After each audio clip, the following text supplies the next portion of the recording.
Do-do-do-do, it's Chemdork. Hello everyone, this is Chemdork, and welcome to episode 5 of our Kerbal Space Program thing, where we play through Kerbal Space Program and progress through the career mode of this game. So, last time we messed around with planes, and the time before that we went to the moon. Well, this time, now what we're going to be doing is preparing for the next step, and the next step is landing on a moon of Kerbin.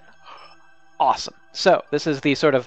It seems like it's a very, very difficult task, and it is, but I will show you that there is a pretty simple way about going about this. And notice that when I said that we're going to land on a moon of Kerbin, I'm not saying we're landing on the moon of Kerbin right here. So this is the moon of Kerbin, called the moon, but it is not the only moon of Kerbin, so what we're going to be landing on is not this guy right here. It's nice and big and gray, and we will be doing it in time, but first what we're going to land on is this, right here. This is Minmus. It is another moon of Kerbin. It is the second moon of Kerbin. It is farther out, but, so it's kind of more difficult to get to, but it's not actually because of the distance, and I'll get into that in a second. But what we're going to be doing, and the reason why we're landing on Minmus first, is because Minmus, as you see, it's a lot smaller than the moon. So let's do a relative comparison. So here's Minmus. Relative to the Minmus size, that's the moon. So Minmus is tiny in comparison, as you see.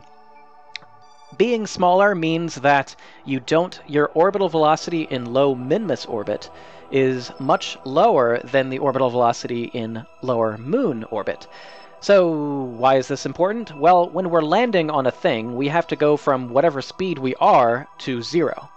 So, going around the moon, which is about like 500, 600 meters per second in terms of your speed, the speed in your Minmus orbit is going to be around 250 meters per second. So, it's a lot easier to slow down by that much to get down to 0.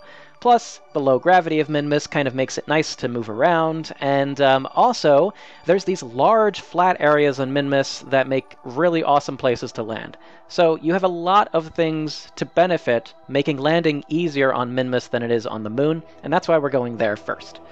So, with that being said, okay, let's just get to Minmus. But hold on. Let's actually go back out and say, here's Kerbin. Let's zoom out and see why Minmus is kind of difficult to get to. So here's the orbit of the moon, so as you see, pretty fine. Simple, and it is lined up in its orbital plane with the equator of Kerbin. So this is the orbital plane of the moon. You see it's lined up with the equator of Kerbin. And now you can see where we're going. When I line these two up, Minmus is above, if I look at it over there. And if we zoom out even more, let's zoom out. There we go.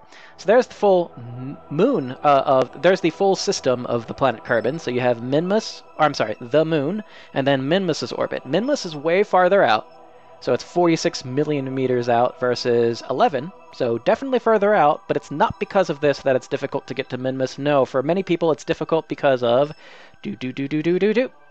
this. So as you see, Minmus has an orbit that is at an angle relative to the equator of the planet Kerbin. Terrifying! This is difficult if you don't really think about how to change your launch pattern and how you meet up with Minmus.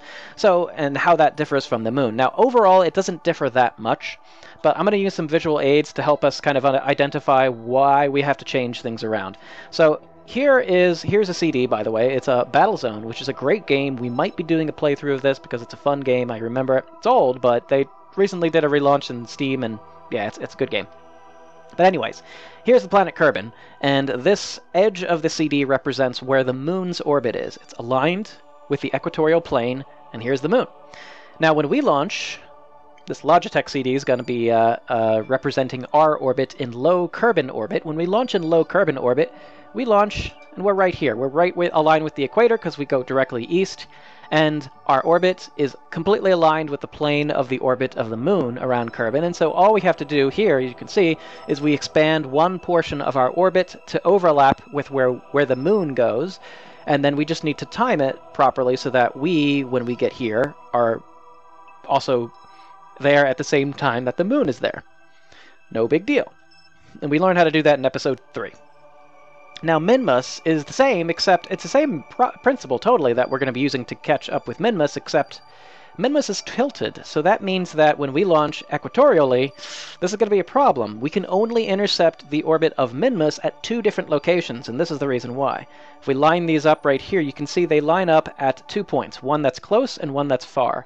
So we can just launch equatorially and make sure that we somehow time it so that we align our intercept the Minmus at one of these 2 locations, but it's a lot easier just to tilt our orbit.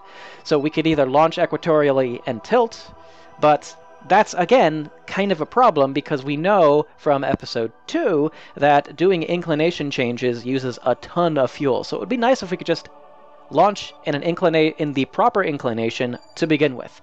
And how we do that is we need to make sure that we have a timing, the proper timing, so that Kerbal Space Center is effectively right where these 2 intercept. So we have to make sure that once Kerbal Space Center is at this interception point, we can launch at an angle, and the proper angle will get us to be relatively on the proper angle of that orbit. So this is where I come back to right here. As you see, the Minmus is going kind of this way. If you look, it's going around this way. So that means that what we want to do is when we launch, we want the Kerbal Space Center to be right underneath where these 2 orbital planes intersect. So all we have to do is sort of hold our cursor there and increase time until we see Kerbal Space Center right underneath here. And the Kerbal Space Center is, well, it's right here. It's basically right here. Let's just speed up time a bit more. I think that's good. Okay, so it's basically right here at the edge of where this continent that kind of looks like Africa is, and these are all the contracts that we could have right now. So okay, our timing is correct, and now we just need to, when we launch our spacecraft, we need to make sure we launch in a trajectory that's not directly to the east, but in this case we want to be a little bit to the north as well, because that is the plane of Minmus. Okay, so let's go ahead and build our craft and launch to get an intercept of the orbit of Minmus. So, let's see, let's go into the vehicle assembly building, but before we do, let's talk a bit about, well, let's go to mission control and see the quests.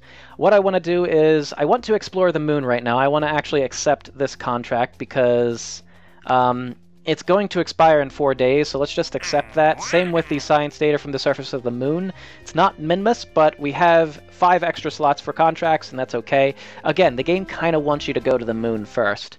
And like I said, we're not going to land on Minmus this episode, but we are going to get to a low Minmus orbit. Or we're going to get to an orbit of Minmus. So that's the goal for this episode. Before we build our rocket, let's actually upgrade our vehicle assembly building. Last time when we went to the moon, we used 30 parts exactly. This time we're going to need to adding like landing legs and a few extra things, so we need to upgrade this. We also want to upgrade our astronaut complex so that we can do some EVAs. So that's great. We could do EVAs in space now, which means that when we land, we can actually get out of the craft and walk around the planet or the surface of Minmus. Okay, so let's go ahead and build our rocket. So go into the vehicle assembly building, the VAB, and load up the previous rocket, which was Super Dork. It's 30 parts, and here I have upgraded it already for us to Super Dork 2, because you'll see that basically, just to remind you, this is what we used to get to the moon, and to orbit around the moon and do a flyby. It's got 3 boosters on the bottom stage, the launch stage, as well as a liquid-fueled rocket. We're using the swivel engine for extra maneuverability, I should say. Fins at the bottom because that helps stabilize in the atmosphere, and then this part right here is what kind of gets us around in space. It's basically the same design for this rocket, Super Dork 2 is what I'm calling it. Except now you see there is, well, first of all, I added struts for stabilization, because now we have them available. And you see I added some landing legs, so here you go. These are going to help us land on Minmus. Added some photovoltaic panels, some solar panels, which help us provide power for our craft, because it's going kind of far out. And also because it's going far out, we want to add this, whoops, there we go, this little antenna here. Hold on. There we go. So right there, the antenna, because we're going kind of far away, so we want to make sure we have communication with Kerbal Space Center. So this is it. Our timing is right. This craft is the one we're going to use, and you see the part count is pretty high. Struts add a lot to the part count, let me tell you, but we have plenty of parts available. We can have up to 255, so it's fine. Some issues. They're telling I'm missing a ladder. I assure you that it's not a problem on Minmus, and electric charge is generated but not storing. We don't have any batteries here. We don't need it. It's fine. We're not really using a ton of power on this thing. Okay, so the crew, we're just going to have Jeb pilot this thing. He's going to be the first to land and explore Minmus and a different place other than the planet Kerbin. And I think now we can just launch. Yeah, we're good. Let's launch. Okay, so the launch is the same as what we did before. There is one difference, however. Whereas before we went directly to the east, we pointed ourselves directly east, so it'll be kind of like this way as you're seeing it. We're going to follow the same general trajectory, except this time instead of directly to the east, we're going to rotate ourselves so that we're just a bit north. And for that, you would think north means that we actually head well, this way, and it is, in fact. So we're going to be heading not just directly east. We're going to be heading like this is directly east. We're going to be heading a little bit at an angle toward the north. Now, it's not up on this heading, because this is it's a principle. We'll revisit it in next episode when we actually land on the planet Minmus. But the idea is don't trust what you see outside. Trust your instruments. Trust your instruments. This is a very important lesson, and it's a lesson pilots learn everywhere because they fly into clouds and can't see anything sometimes. They have to trust their instruments. Their instruments are telling them where they are, where they're pointed, where you're going. So we want to say, hey, instrument, heading indicator, what direction are we traveling? Well, we want to travel to the east, but we also want to go a little north. So north is down on this heading, on this indicator, so we want to actually go down a bit. And we're going to try it, instead of going directly this way, we're going to be going kind of like at an angle, like kind of like here. That's about equivalent. We don't have to be precise. What we'll do is we'll do a small inclination change to match Minmus once we get into orbit, but for now we want to get close. Okay? So, we'll be doing that, and you'll see kind of how it changes things. We'll do full throttle, SAS is engaged, and we are ready to go. So, 5, 4, 3, 2, wait, staging is okay? Staging is okay. 5, 4, 3, 2, 1, launch! Okay, so just like before, we're starting to go to the east almost immediately, but now we're going a little bit down as well, because that's where north is.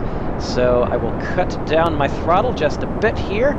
Cut it down to 50% or so. Alright, and we are still heading out, and you see now I'm starting to track just a bit to the north, which is kind of down as you're seeing it. And this craft is going to have some problems, as we remember before, with rotating a bit, but that's okay. We'll deal with that. It's not a big deal. I don't want to turn too far down, but I do want to make sure that I have a nice some down a bit, I should say. So, a bit to the north. We want to be just a bit to the north. Okay. It's a little wobbly, but that's okay. Alright, here we go. We're looking okay. Looking okay, about 600 or 700 meters per second. That's fine. And now we can get rid of that. And there we go. Increase our throttle a bit to about 2/3, so we still have an increase in velocity.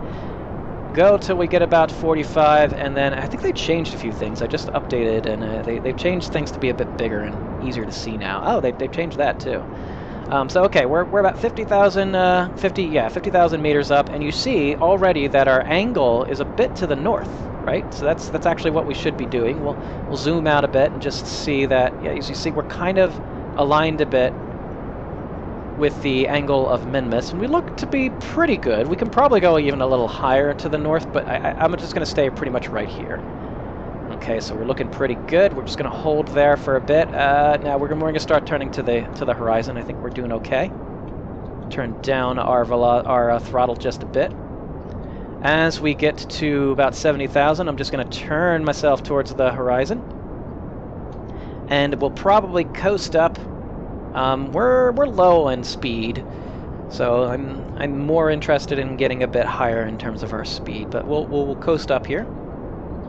And there we go. So this is exactly like the launch of before. Right now, what I will do is I will coast for the rest of the way. I'll coast, and then we'll burn directly horizontal once we're closer to our apoapsis. So we'll kind of speed up time a bit. We'll get at least into space in a minute here.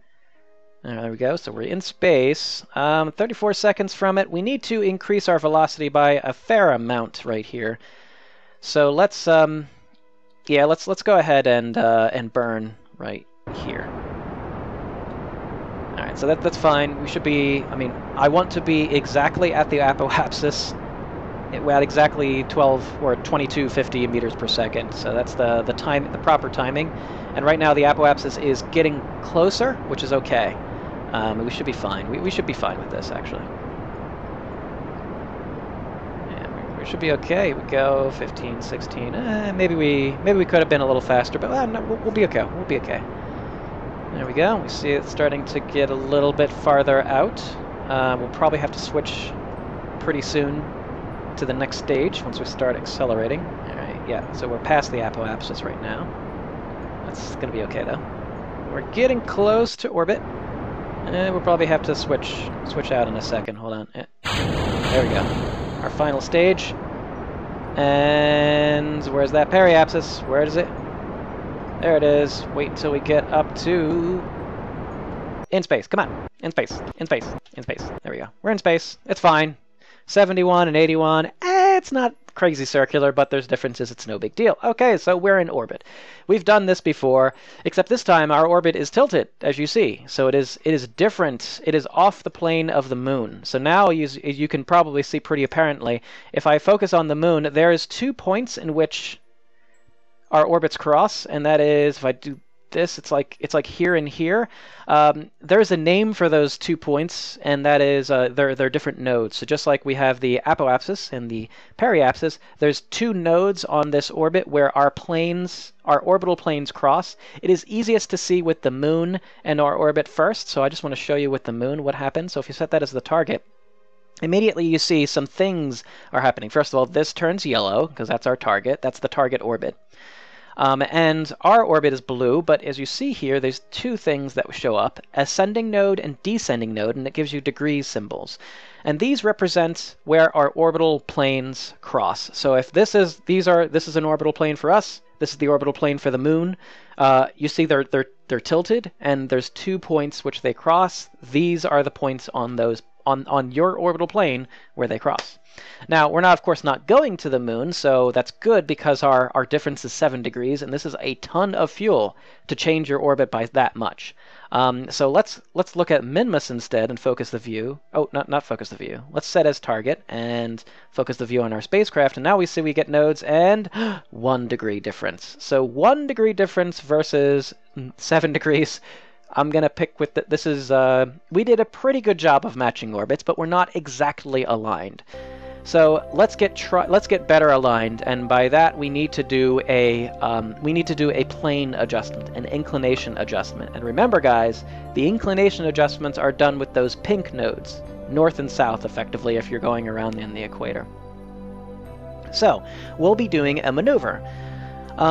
It's best to do inclination changes when you are going your slowest. So let's remember back episode 2. What did Chemdork teach us? Wait a minute.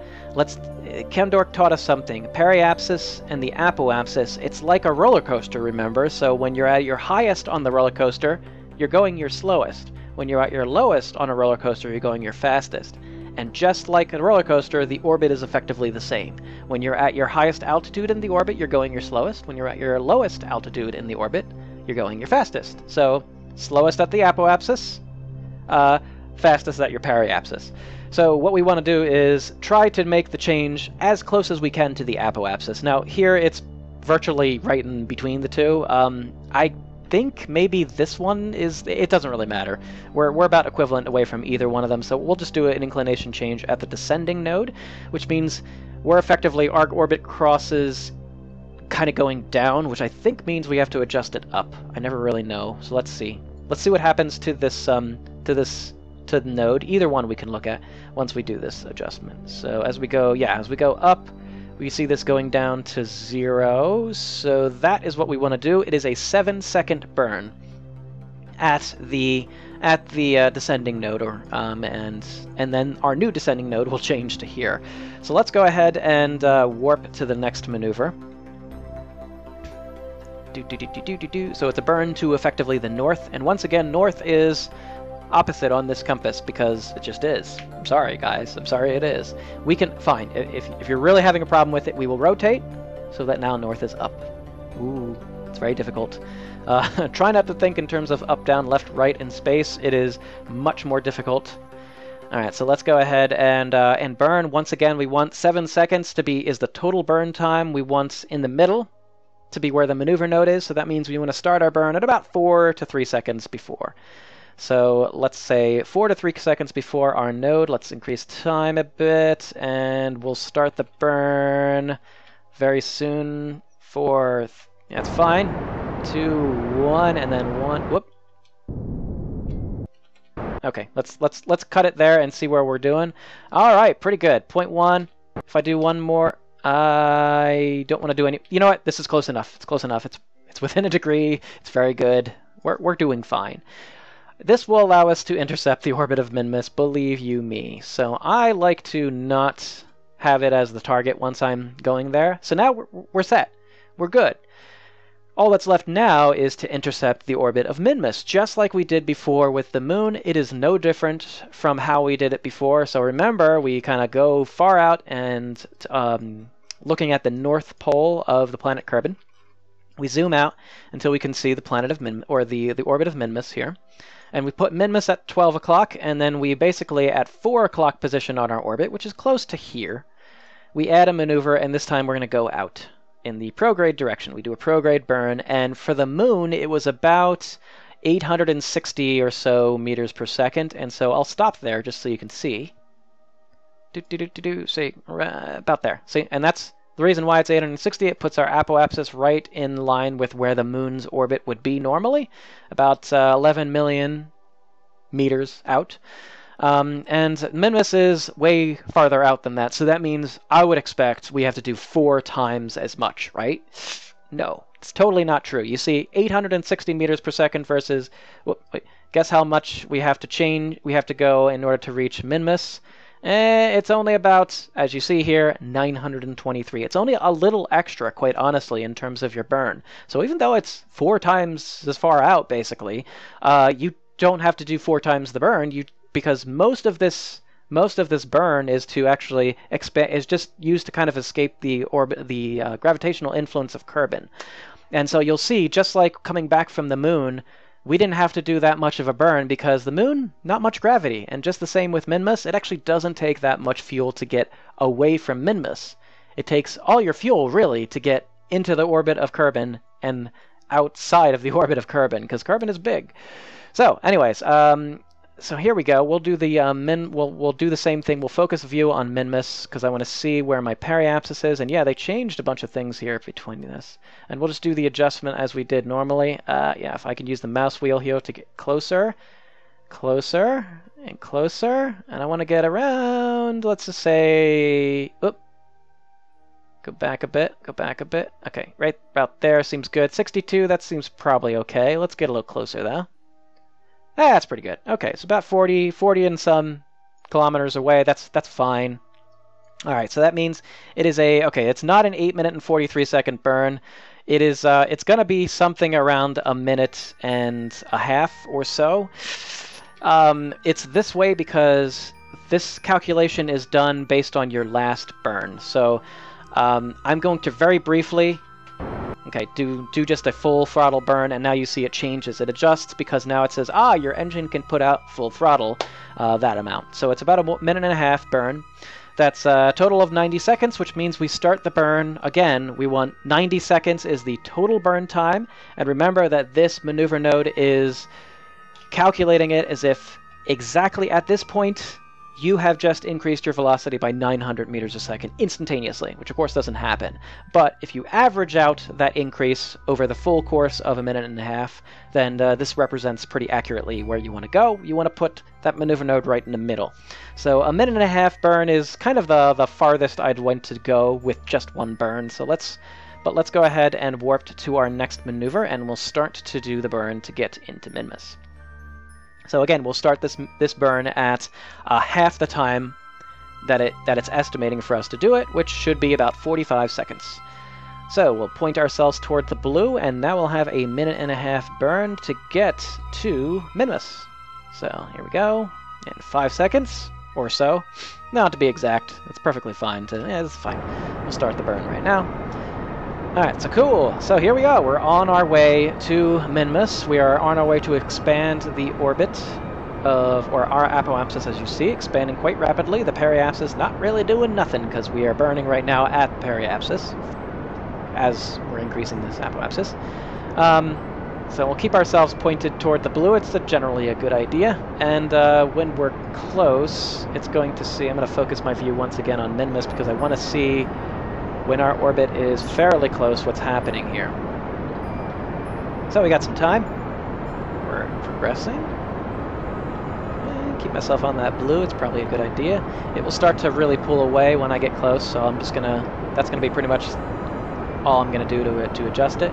It's not vital we get this absolutely correct because we will have some time to adjust. So if I go too far or I'm pointed wrong in the wrong direction, I will be able to adjust my orbit. So as we get closer here, I'm going to start to go a little slower. And we should be pretty soon seeing our periapsis kind of approach right here. Whoop, whoop, whoop. Okay. It should come real quick. As we get really close, it's going to come real quick. Oh, okay. There you go. It's starting to come into view. And really, I don't mind. Let's get rid of that. I don't need that anymore. I just need to adjust this so that's close. Come on. Hey, that's good. A little farther. A little farther. Yeah, it's perfect. 27. 27 kilometers away is where our periapsis is from Minmus. We are good to go. So again, we've adjusted our inclination to match that of Minmus. So now we can intercept Minmus any point along that orbit. So pretty good. Okay, so now it's just a matter of getting there. But remember, we did do something, and that is we upgraded our astronaut complex. So now we can do fun things like an EVA in Kerbin orbit. So let's do an EVA report from space, just above Kerbin's... Oh. There is a problem. This is probably a bug from the recent update. I'm using 1.2.9 pre-release, and yeah, I think this is a bug. Hopefully it kind of figured it out, though. I don't know if it's going to be a different... I'm not sure. I'm not sure what's going on with that, but don't worry about it. I'm going to get into high Kerbin orbit, which is over 25... or 250, hold on, 250,000? We're on high Kerbin orbit, hold on. Yeah, it's 250,000 meters, so 250 kilometers out. Let's do the EVA again and see what happens here. And high over Kerbin. Okay, so this is, it's fine. It just had an issue in terms of space above Kerbin. Now, awesome, so there's Jeb. We can actually do a spacewalk. It's unfortunately that we're not we're covered by the sun. So let's go out a little further, and there we go. Get ourselves in the sun so we can see. And now, you know what? Let's do it. Whoa. There we go. Let's do a whoa. Hey now. Let's do a spacewalk here. Let's actually kind of mess around with the astronaut spacewalk. We can actually let go, turn on our RCS thruster fuel, and we can move Jeb around here. We can have him scoot around everywhere. Whoa, he's having fun. Now, it's important that you kind of learn how to adjust these things, because I advise to just kind of be really, really careful about what you do at first, because it's easy to get totally out of control. And actually, it might be kind of difficult for us to... No, we're going to be fine. We can either board directly... We're just going to grab. Okay, he's going to grab, hold, and board. Alright, cool. So, I think we're still in space high over Kerbin. Yeah, we already had that experiment, so we're good. And I think we already have the experiments here high over Kerbin. We have a pressure. Yeah, we already have the pressure experiment. We already have, I think, temperature. Oh, that's pressure again. And we already have temperature. Whoop. Yeah, okay, we're good. Alright, so anyway, let's turn on SAS once again and start our journey, following our journey over to Minmus. Now, right now you should note there, our signal strength is 70%. As we get farther out, and remember, with the moon, we didn't really need an antenna. So as I go further out, we'll see the signal strength go down, down, down, down, down. In the moon, you have a low signal strength, but you don't absolutely need that antenna. But you see, once we get further past the moon, our signal strength goes down to basically nothing. So now we've lost communication, and that is why we packed along this thing right here. Whoop, on the back. Hard to see, but let's extend the antenna. And now, hooray, we're back up at near 100%. And this will be fine enough for Minmus. I think we'll still be in the green. So let's time warp a bit, so get there. We want to be careful not to time warp too much. Alright, so we're looking okay. We should actually be able to see Minmus at this point. So let's go ahead and look and see. This is about this is like the Milky Way equivalent. And it should be around the equivalent plane. So there's the planet Kerbin. That is the moon. And probably somewhere around here is Minmus. We should be... Ah, there it is. It's a little tiny thing right there. We'll be able to see Minmus coming into... There it is. So as we increase our velocity, we see it'll come... Or increase the time warp, we see it starts to come into view. Looking pretty good. Here you go. And pretty soon this will also change really quickly. It's showing our vertical speed indicator relative to the planet Kerbin. So we are increasing in altitude relative to the planet Kerbin. And once we get within the sphere of influence gravitationally of Minmus, this will switch boop, all the way down, and now we'll have to start counting down to the surface, effectively, of Minmus. And that change will happen when you're right here. This is where the Minmus encounter happens. So let's warp to that encounter. I think this will warp us right there, so we can see Minmus coming closer, and pretty soon when it switches, you see, it switches into Minmus influence. And now we're counting down, and we are in space high over Minmus, so we should be able to do some science here. So, barometer, let's log it. Alright, 30 science. Space high over Minmus. Awesome. It reads the same thing as it always does, though. Let's do temperature reading as well. Let's do a crew report. And let's do an EVA report. So we could do EVA report from Jeb. High over Minmus. Alright, so before we get back in, though, we're gonna grab the data from these things. We're gonna grab the crew report. We're gonna grab the take data of the barometer. We're gonna take temperature data, and we're gonna get back in. That stores everything back in our craft. Ready to go. I think they changed it so that the numbers are a bit bigger, so you might be able to see things now a bit better than you were able to before. Okay, so our periapsis is here. Let's actually focus on Minmus. I need to kind of get out so I can... There you go. Focus view on Minmus, so it's because it's easier to set our nodes this way. We want to capture an orbit of Minmus, so just like before, we start at the periapsis, and at this point we want to burn retrograde. And this will take probably about 45-second burn, I think, to capture an orbit. A reasonable orbit. Okay, a little more. I was wrong. It's about a minute burn. So that should be around good. So it's around a minute, maybe a minute and 10 seconds or so. We don't have to be perfect. Yeah, we'll do that. About a minute and 10 seconds, so that's a 40-second burn on both sides.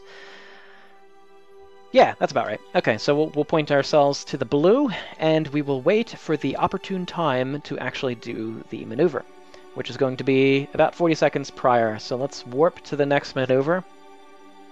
And this will capture an orbit of Minmus, and importantly, well, that's going to be our goal for this episode, like I mentioned. So let's point ourselves toward the blue. And this time we are going to start a burn to capture the orbit of Minmus, and look at Minmus. It's wonderful here. Let's turn the camera a bit differently. All right, so we're pointed opposite. You can see kind of the position of our spacecraft. And no, I'm sorry. This is 35 seconds burn on each side. I know how to divide by 2. All right, there we go. 35-second burn on both sides. It'll probably happen before then. Let's watch it in space view, map view, if you will. Whoa, hey now. And okay, so it's a way quicker burn than apparently this was calculating. That's okay, it's not a big deal. Let's continue to burn though. I think maybe our last burn was... Alright, that's close enough. I want to actually circularize my orbit, so let's do this without a maneuver node. We're going to circularize the orbit, we're going to bring the apoapsis down, but keep the periapsis around 12. So what we want to do is we'll warp to the periapsis. And as we do that, then what we want to do is, at the periapsis, we want to do a burn in the retrograde direction. So I'm going to have Jeb hold retrograde. Let's keep the periapsis in view, let's keep the apoapsis in view, and do a small burn so that we can circularize here just a bit. And around 12,000, there you go, perfect. So this is really, really quite circular. And here we are. We are on the far side of Minmus. Let's get into the sun. And as we get into the sun, guys, I'm going to say thank you for watching this episode. This is where we will pick up in next episode, wherein we will land on this thing below me as we see the sunrise over the planet, over the planetoid, or moon, Minmus. We're going to land in one of these flat little things here, because Minmus is full of these flat ocean-y things. So, let's just hold this. Anyways, thanks for watching, guys. I'll see you in the next episode, episode 6, where we're going to land on this thing. See you later, guys. Thanks for watching.